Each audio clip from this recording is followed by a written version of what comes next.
সে সবাইকে এক মঞ্চে নিয়ে আসছে আজকে নাকি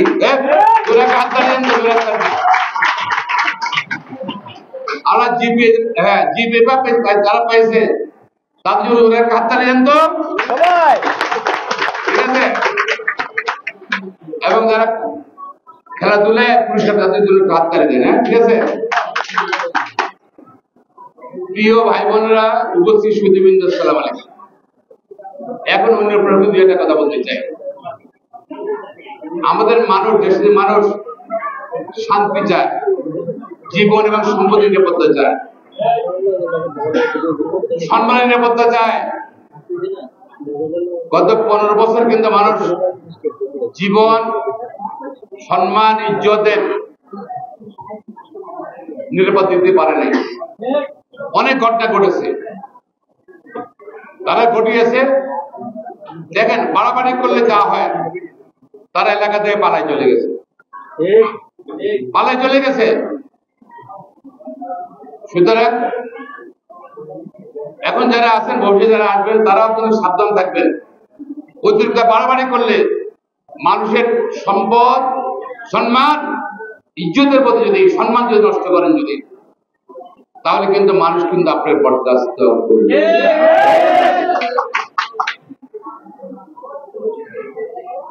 আমরা এখন আমাদের দেশের সরকার প্রধান হলো প্রফেসর ইউনূস সাহেব। আমরা গর্ব অনুভব করি তাকে নিয়ে। তিনি অত্যন্ত সম্মানিত ব্যক্তি। রবীন্দ্রনাথ ছিল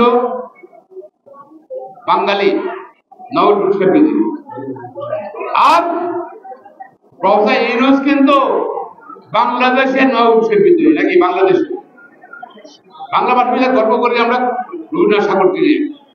বাংলাদেশের মানুষ গর্ব করি কিন্তু আমরা প্রফেসর ইউনূস সাহেবকে নিয়ে। উনি নির্বাচনের স্থিতিশীলতা চান এবং নির্বাচনের একটা তারিখ ঘোষণা করেছেন 12 ফেব্রুয়ারি মাসে, রোজার আগে। নির্বাচনকে কেন্দ্র করে যাতে অশ্লীল করার জন্য অনেকে চেষ্টা করবে, নির্বাচন ভ্রমণ করার অনেক চেষ্টা করবে। অনেক হয়েছে আমাদের। আমরা সরকারের সহায়তা করব যেন সুষ্ঠুভাবে সকল ষড়যন্ত্র প্রতিহত করে বাংলাদেশ আবার মানুষের গড়া থেকে ফিরিয়ে আনতে পারে। কারণ কি, একটি স্থিতিশীলতা থাকলে তোমাদের মা বাবারা ভালোভাবে থাকতে হবে, তোমাদের সম্মান থাকবে। দেশে গণতন্ত্র আসলে মানুষের ভোটাধিকার নিশ্চিত হবে। নির্বাচিত প্রতিনিধি, আমি যাকে ভোট দেবো সে আমাকে, সে সরকার গঠন করবে প্রতিনিধি। বাংলাদেশের মানুষ কিন্তু অনেক পেয়েছে, অনেক হয়েছে। নির্বাচন, ভোট বিহীন নির্বাচন, অবৈধ নির্বাচন, এগুলো দেখতে চায় না। আশা করি ইনশাল্লাহ নির্দিষ্ট ভোট হবে, জনগণ যাকে ভোট দেবে সেই সরকার গঠন করবে। আমরা বিএনপি যারা আছি, আমাদের চেয়ারপারসন বেগম খালেদা জিয়া, ভারপ্রাপ্ত চেয়ারপারসন জনাব তারেক রহমান, আমরা বলতেছি না যে বিএনপি ক্ষমতা পাঠাই দাও, ক্ষমতা বসিয়ে তো আমরা চাচ্ছি না। আমরা চাই বাংলাদেশে সুষ্ঠু নির্বাচন হোক, গণতন্ত্র ফিরে আসুক, ভোটাধিকার ফিরে আসুক, মৌলিক অধিকার ফিরে আসুক, মানবাধিকার ফিরে আসুক। দেশ দেখেন, গণতান্ত্রিক সরকার না থাকলে কি হয়? গত 15 বছরে মানুষের জমানো টাকা ব্যাংকগুলো সব লুটপাট হয়ে গেছে, সরকারি সম্পদ লুটপাট হয়ে গেছে, লক্ষ লক্ষ কোটি কোটি টাকা, হাজার কোটি টাকা বিদেশ চলে গেছে বাংলাদেশের টাকা। যদি জনগণের নির্বাচিত সরকার থাকতো, তারা যদি ভোটের ভয় থাকতো যে 5 বছর পরে আপনার জনগণ যেতে হবে ভোটের জন্য, এই ভোটে থাকলে কিন্তু তারা কিন্তু ওই কাজ করতো না। তারা জানে যে নির্বাচন আসছে, তারা জোর করে নিয়ে যাবে পুলিশ এবং আইন শৃঙ্খলা বাহিনীর সহায়তায়। এই জন্য তারা লুটপাটে, দেশীয় সম্পদ লুটপাট, অর্থ লুটপাটে কিন্তু তারা গিয়েছিল। আমাদের রাস্তাগুনা দেখেন, রাস্তাগুনা খুবই খারাপ অবস্থা। আমাদের 4টি শুনান হইতে রাস্তাগুলোর অবস্থা খুবই খারাপ, প্রত্যেক রাস্তা নিয়ে গেছে। কারণ এখানে অনেক দুর্নীতি হয়েছে। এই যে পাকা রাস্তা দেখা যায় 1 কোটি টাকা বাজে, 10 লাখ 20 লাখ টাকার কাম করছে, আর ইঞ্জিনিয়ারিং ঘুর দিছে, কন্ট্রাক্টররা নেতারা ভাগ বাটোয়ারা করে গেছে। যার একটা রিপেয়ার করলে 1 বছর বেশি কেনে। আজকে মহাসমস্যা সোনামুড়ি এবং চাটকেলে সব জায়গায় রাস্তাগুলো ভাঙি। যদি কন্টিনিউয়াসলি যদি চুরি না হইতো, ডাকাতে না হইতো, লুটপাট না হইতো, রাস্তাগুলোর অবস্থা হইতো না। আমাদের এখন রাস্তাগুলো করতে হবে, আমরা চেষ্টা করতেছি। দোয়া করেন যেন আমরা সক্ষম হই এই রাস্তাগুলো যত আদায় করতে পারে। এখনো চেষ্টা করছি, যদি আমাদের সরকার আসেনি বিএনপি, এখনো চেষ্টা করতেছি আমাদের আজ চাষের রোগ বদলে যাবে। পাশাপাশি ছাত্ররা তাদের অনেক কন্ট্রিবিউশন সরকার পরিবর্তনে। 15 বছর রাজনৈতিক কর্মীরা আন্দোলন সংগ্রাম করছিল, হাজার হাজার নেতা কর্মী গ্রেপ্তার হয়েছে, লক্ষ লক্ষ নেতা কর্মী গ্রেপ্তার হয়েছে। আমাদের সোনামুড়ি তো 22 জন হত্যা করা হয়েছে, হয়তো পুলিশ বা তৎকালীন সরকারি দলের লোক হত্যা করেছে ছাত্রলীগ। আমরা চাই না এ পুনরাবৃত্তি আবার হোক। শুধু কি তাই, 10 জন বিকলাঙ্গ আছে, হাত বা পায়ে গুলি করছে বা কোপ দিছে, তাদের হাত পা নাই, এরা নিরাপরাধ মানুষ। চাটখিলে 6 জন গুম করছে, এখন তাদের বাবা মা যেরকম সকালবেলা গর্তে বেরোর সময় কিছু খাওয়া পিঠায় দেয়, আবার বিকালবেলা বসে থাকে যে কখন আমার ছেলে বা মেয়ে বাসায় আসবে। 6টা ছেলেকে, ইয়াং ছেলেকে গুম করে নিয়ে গেছে। এখনো কিন্তু সে তাদের বাবা মাকে অপেক্ষা করছে, কখন আমার ছেলে আর কাছে কয়েক বছর নিয়ে গেছে। এটা দেখে চলতে পারে না, আমরা চাই না। এর জন্য মানুষ শিক্ষিত হওয়া দরকার, তাহলে মানুষই পাহারা দেবে গণতন্ত্রকে। আর ছাত্ররা 15 বছর বিএনপি আন্দোলন করছে, অন্য রাজনৈতিক দল আন্দোলন করছে, জামাত ইসলাম ছিল আমাদের সাথে, অন্যান্য অনেক রাজনৈতিক দল ছিল, বামপন্থী রাজনৈতিক দল আন্দোলন করছে। আর গত জুলাই আগস্টে ছাত্ররা বৈষম্য বিরোধী চাকরি খাটতে বৈষম্য আন্দোলন করছে।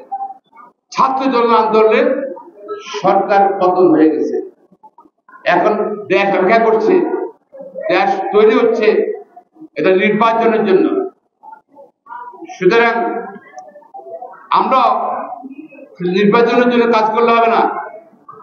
সকল রাজনৈতিক দল যারা গত 15 বছর আন্দোলন সংগ্রাম করছে, ছাত্র সমাজ, তারা ছাত্র নেতারা, সমন্বয়করা, বৈষম্য বিরোধী আন্দোলন নেতারা একটাই বড় ঐক্যবদ্ধ থাকতে হবে, সেটা হলো কোনোভাবে বাংলাদেশ আবার সুরাজ যেন সৃষ্টি না হয়।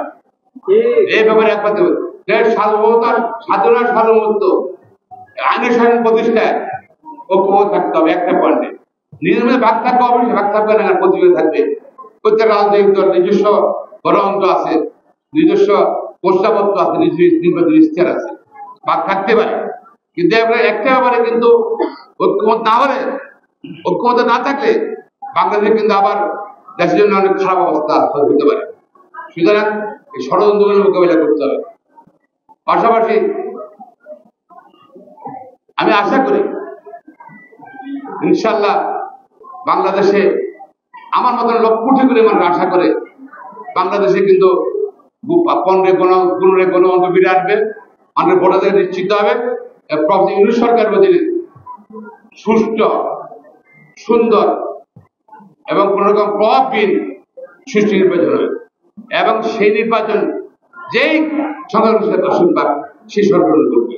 এটা বিশ্বাস করতে হবে, মাইন্ড সেট আপ করতে হবে। আর আমাদের 4টি শোনা হয়েছে, আমরা কোন সন্ত্রাসকে আমরা প্রশ্রয় দেব না। এবার যদি আমার দল লোকের নেতা হয়, যদি বিএনপি করলো, সে যদি চাঁদাবাজি করে, দখলবাজি করে, সন্ত্রাস করে, অন্য মানুষকে অপমান করে টাকা চায়, তাদেরকে আমরা বিএনপিতে রাখবো না, তাদের জন্য বিএনপি না। আর এটা বলতে চাই, সেটা হলো যে অনেকেই কিন্তু ব্যক্তিগত কারণে আগের আওয়ামী লীগ নেতাগুলোকে সন্ত্রাসী যোগাযোগ রাখেন, ওই যোগাযোগ বন্ধ করে দিতে হবে। যদি আপনার সন্ত্রাস বিরোধী বৈষম্য বিরোধী এবং যদি বাংলাদেশ সুনির্বাচন চান, গণভোট চান, তারা গণতন্ত্রের বিরুদ্ধে কাজ করতে ষড়যন্ত্র করেছে, গণতন্ত্রের বিরুদ্ধে মানে গণতন্ত্রের বিরুদ্ধে, তাদের সম্পর্কে তাদের সঙ্গে কোনো যোগাযোগ রাখা চলবে না। সর্বশেষে আবার অভিনন্দন জানাই আমার প্রিয় ছোট ভাই বোনদেরকে যারা এবছর পরীক্ষায় যে বিদায় পেয়েছে।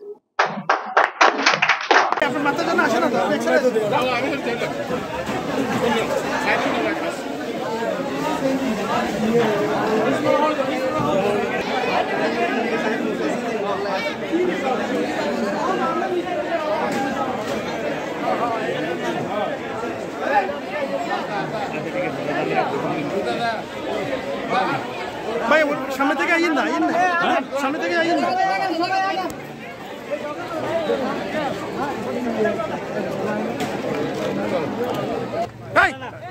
এই সারা